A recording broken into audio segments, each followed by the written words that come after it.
Tony's actually made nearly 100 suits throughout his time inventing in the MCU, and that's just his mainline Iron Man suits. But did you know that there's a consistent design philosophy that you can track throughout each suit? As an inventor, Tony had real character development, from his Mark II to the Nanotech suit he used against Thanos. Every suit is built to fix a problem the previous one had or couldn't overcome, and today we're going over every major Iron Man suit. Mark I.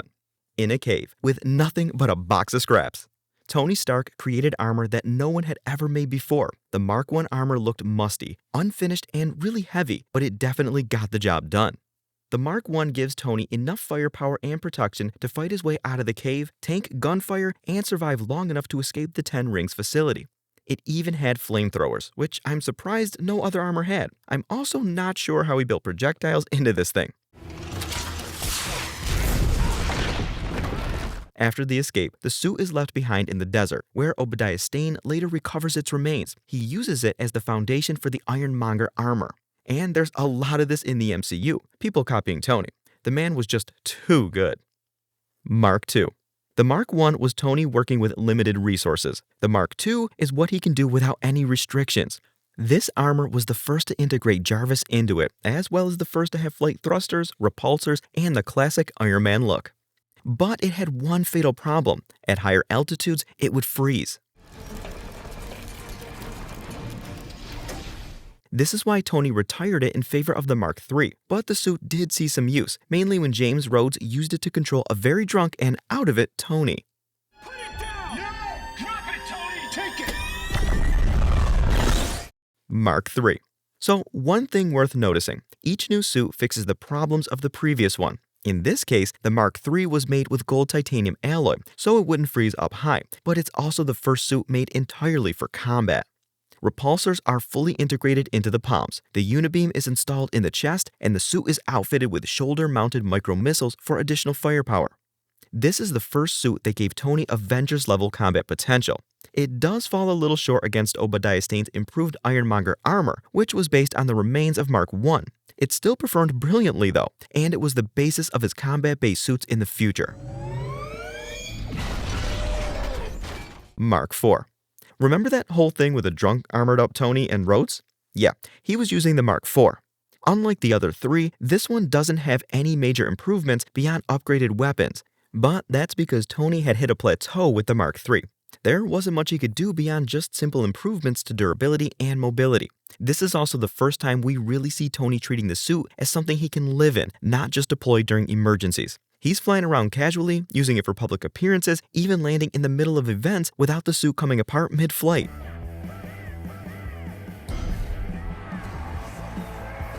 While this suit was his best yet, he eventually retired it in favor of the Mark V.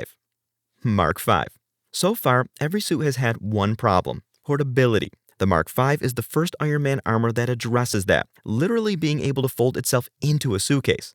It's like the flip phone of Iron Man armors. This was made with self-deployment in mind. All Tony needed was to let the suit assemble itself around him once he activated it. It would lock each piece into place, letting Tony get into fights or emergencies immediately. But it came with a weakness. Since it was so compact, it was also a lot less durable. It doesn't have the best performance against Vanko, so this is definitely not one of his frontline combat suits. Mark VI. The Mark VI was Tony breaking through the plateau. After he discovered a new element, he improved his arc reactor with it, now being able to generate power on par with the Tesseract. The Mark VI was designed to take advantage of the new and improved arc reactor. Also, if you'll notice, it's the only one with a triangular chest piece, which is a massive understatement since Tony went from struggling against Vanko to going toe-to-toe with Thor in this armor. It was even able to dish out some serious damage, and in terms of combat potential, this was his strongest suit yet, and the first one that saw battles against aliens and alien gods. It was pretty much ruined during the attack on the helicarrier though, leading to Stark retiring it. Mark VII. This is the armor Stark uses throughout the Battle of New York. It's the first one that was designed for automatic deployment and assembly, so he's skipping the portable suitcase too. This time, it's a rocket pod thing? It has all the pieces of the armor. That means this suit can deploy anywhere, at any time. It's linked to the bracelets Tony wears in the movie, and the armor responds to Tony's mind directly. This armor took everything from the past 6 and put them into one. It's got an expanded flight system, laser weapons, significantly more durability and strength, plus better repulsors and missiles. He is even able to damage a Leviathan using those missiles. And the armor lasts throughout the entire Battle of New York without any dips in performance. In this armor, Tony is able to carry a nuclear warhead into the Tesseract portal and send it right back at the Chitauri Command Center.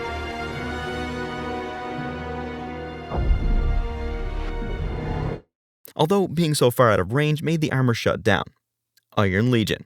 After New York, Tony realized that the scale of his problems was about to explode, and he decided his armor needed to keep up. Up until now, every new suit existed to fix a flaw in the last one. The Mark II solved the flight. The Mark III solved icing. The Mark V solved portability. The Mark VI solved the arc reactor problem. But now he needed responses to everything, threats on Earth, invaders from other galaxies, and he needed specialized suits capable of responding to every specific kind of danger. The Iron Legion was the result. A remotely operated army of 35 fully functioning Iron Man armors that could respond to threats, help civilians during situations like New York, and provide versatile support.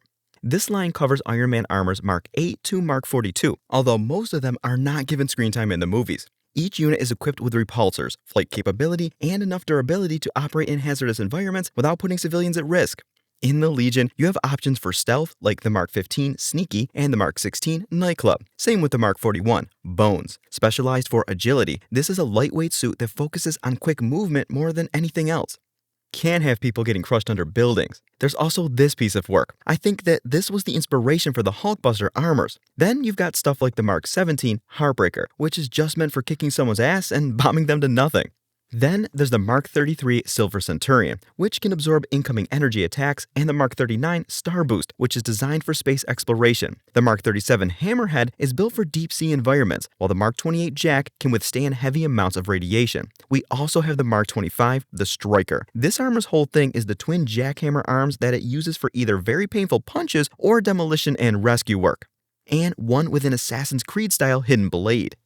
But a lot of this was pretty much a PTSD response from the Battle of New York. Tony didn't ever want to be in that situation again, so he made every possible solution that came to mind. The Iron Legion itself is a reference to a group of armored suits from the comics. Same name, same job, except they're not remotely controlled. A group of people Tony trusts, including James Rhodes and Happy Hogan, wear the suits. In the movies, though, they're coded only to Tony, so no one else can wear them. Well, unless you're Pepper Potts.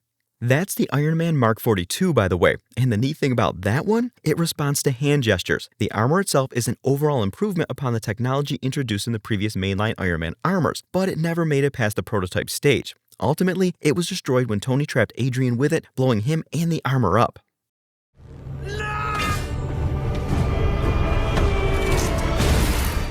Speaking of Pepper, remember how she wanted Tony to hang up the suits at the end of Iron Man 3? That led to the Clean Slate Protocol, which is pretty much what it sounds like. Tony destroyed the entire Iron Legion, hung up his arc reactor, and decided to sit back. Which didn't really last long because by Age of Ultron, he's back in the game, and with a new suit of armor. Mark 43. This was the armor Tony used throughout the Age of Ultron, and while it's not that different from the Mark 42, Tony seems to have made overall improvements to the armor. It definitely went up in durability and strength because it was able to fight against and even overpower Ultron, although he hadn't hit his full potential yet. But where Tony really shines is the Mark 44. Mark 44. The iconic Hulkbuster armor was made for one specific situation: control the Hulk, as impossible as that is. To do that, Tony pumped this armor full of every kind of weaponry imaginable, along with its very own assistant, Veronica, an AI system that would deploy the suit remotely and provide additional pieces to repair lost limbs or pieces of armor, which, as you can imagine, is pretty necessary against something like a rampaging Hulk. This absolute beast of a suit was as big as Hulk itself, and it was powered by 11 arc reactors. The thing had missiles, a grappling hook, chemical sprays, shields, a rapid-fire punch mechanism to absolutely clobber Hulk with, and armor thick and durable enough to last a round or two against the Hulk. Despite its impressive stats, the armor still could not compete with the Hulk, and in the long run, Tony would have probably been flattened despite the performance he put up.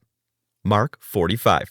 This is the armor Tony used in the final battle of Sokovia, and he really powered up the beams on this one. Fair play to Ultron, he was being ganged up on by Vision and Thor here too, but still, those repulsors were working overtime against him.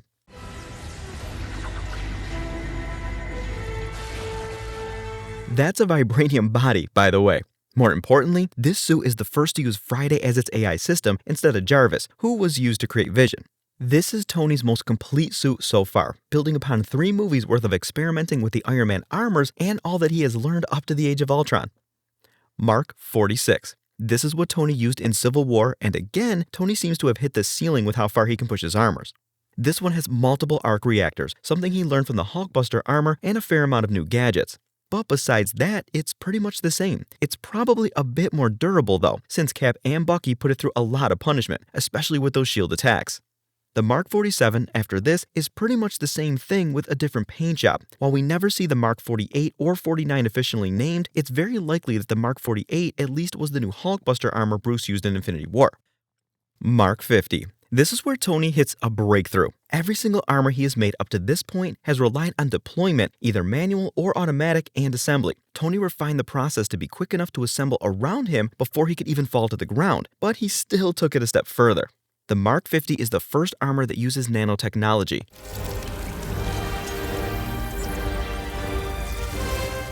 By tapping the arc reactor in his chest, Tony can activate the armor, which literally wraps itself around him as if it's the symbiote. And that's not all. The nanites in the suit can resemble themselves into pretty much anything: a shield, extra powerful repulsors, or even jackhammers, and traps for enemies. The armor was also a tank. It could withstand a blast from the Power Stone itself for a second or two by forming a shield. Mark 85. I know you're wondering how we got to 85. Well, after Infinity War, Tony gave up the superhero gig, but he still made 35 new armors. We don't see any of these in action except the Mark 85, which is what he used against Thanos. It can pretty much do it all. Assemble instantly, fly into space, repair things, reshape itself. It's bordering on magic, really. Even has some kind of freezing spray? This is Tony's ultimate Iron Man armor. It takes everything he has experienced and learned, whether that's nanotechnology, arc reactors powered by his new element, or even the ability to overcharge the repulsor beams with Thor's lightning. But most impressively, it tackled a big issue, the Infinity Gauntlet. By having the nanites form a gauntlet that could use and harness the powers of the stones, Tony completely outsmarted Thanos with one trick. And he ended up saving the entire universe with it.